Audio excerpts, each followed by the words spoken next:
for you.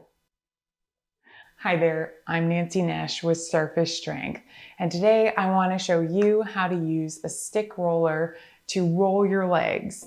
And all you'll need is a stick roller and a sturdy chair.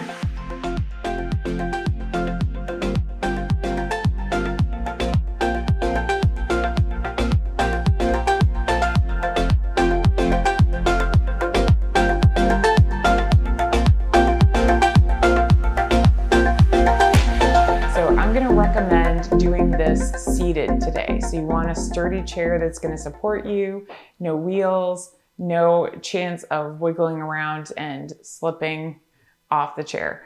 So you'll need a roller as well. And I'm going to actually suggest that you don't use a spiky one for today's demonstration. We'll talk about that in another video. Sorry, spike roller. So apart from the spikes, any roller that you have will do. And I've been asked before if you can use a rolling pin. I'm not going to recommend a rolling pin, but I'm not going to say that that wouldn't work. So, Shelby, do you have any words you want to share with us about rolling pins? Starfish Strength Inc. recommends that you consult your healthcare professional before beginning any exercise program. This content is intended for informational purposes and should not be used to self-diagnose or self-treat any health, medical, or physical condition. Thanks, Shelby. All right, so I'm going to just gently start rolling back and forth on the thigh. So this might be the way that you've thought to use a stick roller, and that's great. So these are my quadricep muscles. They're arguably one of the most powerful muscle groups in the body, and sometimes they get stiff down towards the knee, or you might find kind of in the middle muscle belly, they're really tight. I'm gonna say that I would definitely massage the middle quite a bit. And then I would urge you to actually go closer to the hip gently.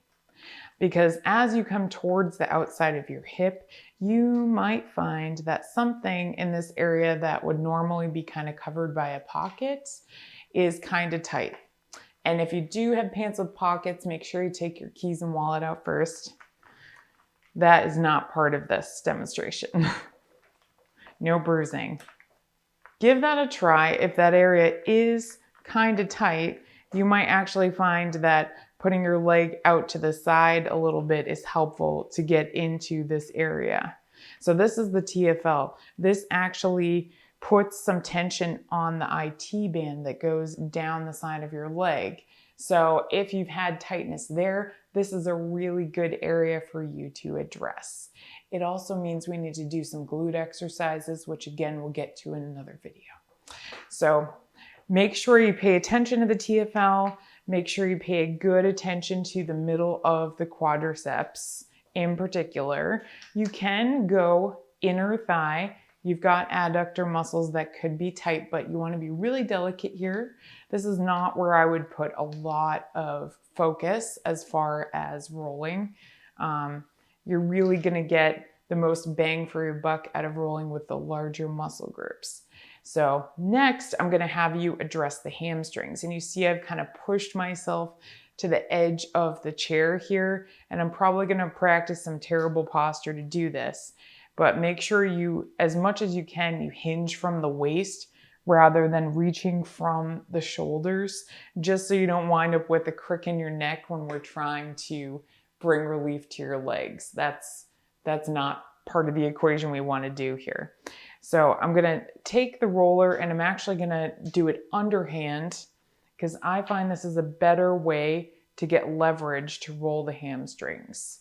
Now, if you haven't really rolled the hamstrings much, you might find that they feel pretty tender and you really might not need very much leverage.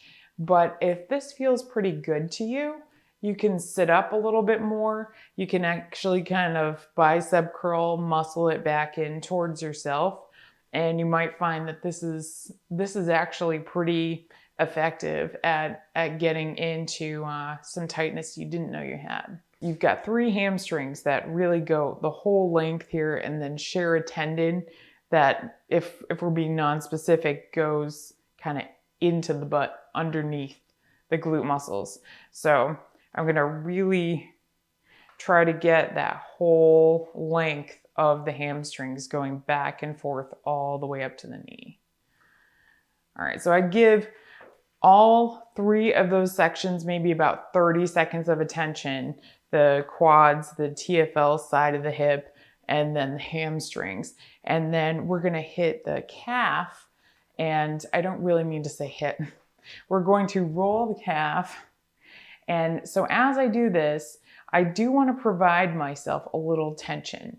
So the way I like to do that is I'm going to actually think about pulling my heel back towards me as I roll down the calf. And that's going to give me a good amount of tension. So even if you're a person that has tight muscles and you usually hate rolling, most people actually find that putting a decent bit of pressure into the calves feels pretty good to them. I say most people. So if you're not most people, no problem. But if you do need that leverage, just thinking about kind of pulling the heel back towards you, using the leg muscles to do that, but I'm not really putting a lot of tension on my calf muscle to do that. Because that is a good thing to note. You really don't want to be tightening the muscles that you're trying to roll. That's kind of counterintuitive.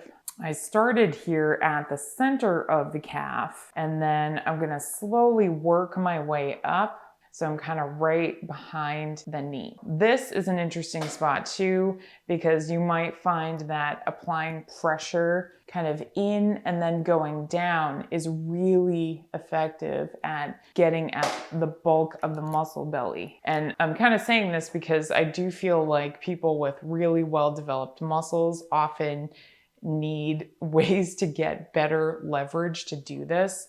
And it is kind of tricky. You really need more strength to roll your muscles the stronger they get. So then I'm going to go down towards the ankle. I'm going to be pretty delicate here.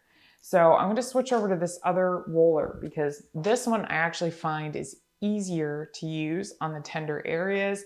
You can kind of, hug the calf here.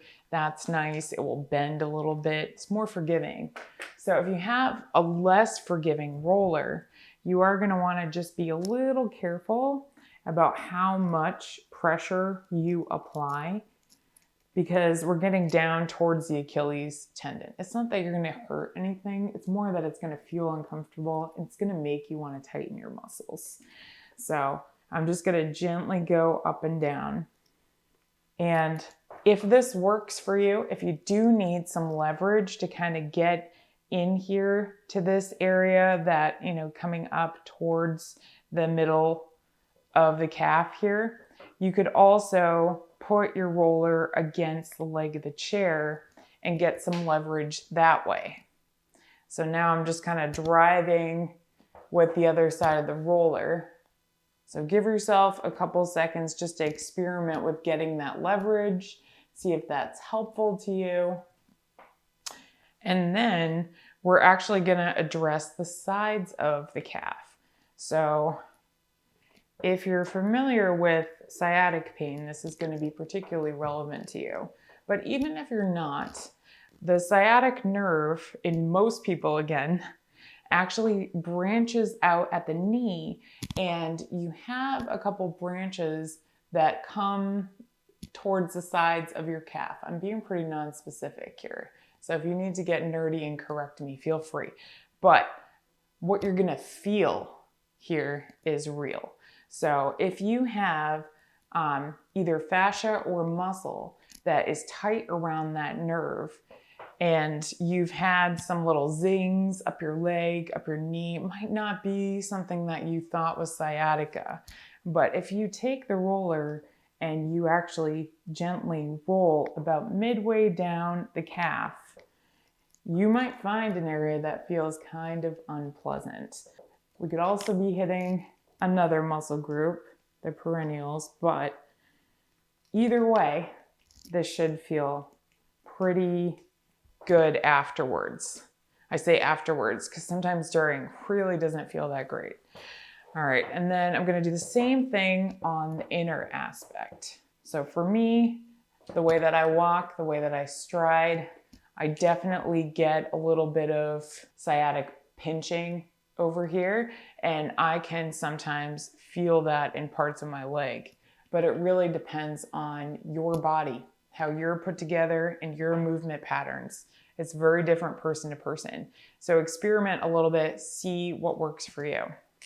And then lastly, I'm actually gonna go right down the shin. So I'm just doing this really delicately. This is not a really thick piece of muscle, as you can feel, so you don't want to go and just bear a lot of pressure and give yourself bruising down your shin. What you want to do is go a little bit to the left and a little bit to the right. And if you are, someone that's pretty athletic, you might be able to kind of go on the sides of your shin here and just put your hands and feel that just a little bit of pressure there actually feels pretty good. So this can actually really free up your ankle and your knee if you resolve some of this tightness, some of this overuse. So just give yourself a little massage on each side, maybe just 10 seconds or so on each spot. And then give yourself a chance to move around. Actually like get up, walk around a little bit and see the difference left to right. Give that a try on the other leg as well, of course. We want to make sure you're an even set. And I hope that that was helpful to you. Thanks so much for watching. I hope you found something in today's demonstration that you can use to seize your inner star. If you do have any questions or any other exercise topics you'd like to see me cover, feel free to leave a comment below. Feel free to check out our other videos, or maybe share this video with someone you think it might help. Thanks again. We'll see you next time.